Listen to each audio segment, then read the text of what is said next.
Владата на Република Северна Македонија разгледа и усвои информацијата за формирање работна група за реализација на проектот 50,50 приказни и донесе решение за формирање на работна група. Проектот има за цел интегриран рурален развој, ги третира селата со потенцијал за агротуризам, рурален туризам, социоекономски развој, културно наследство. А очекувањата од проектот се зголемен број туристи, ревитализација на туристичката инфраструктура во руралните средини, зголемен број туристички инвестиции во руралните подрачја, промоција на алтернативни форми на туризам, како агротуризам, авантуристички туризам, гастротуризам, етнотуризам, екотуризам, ловен туризам и слично, намалување на иселување од овие рурални места.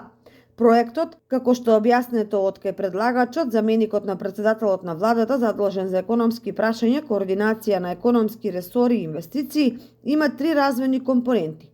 фокус кон подобрување на јавната инфраструктура, економски развој преку подобрување на туристичкиот потенцијал во руралните средини, подршка за локални производи и услуги, локални саеми и создавање повеќе работни места и развојот на човечкиот и социјалниот капитал преку подршка на рурални мрежи, граѓанско општество, обука на населението за локални водичи, заштита на културно наследство, обичаи, традиции и рурално живење. Главната цел е заинтересираност за развојот на туризмот во државата и привлекување македонски граѓани кои емигрирале во странство да инвестираат во руралниот туризам во своите родни села и на тој начин намалување на иселувањето на младите и креирање зелени работни места. Временската рамка на проектот е 4 години, почнувајќи од оваа па до 2026 година.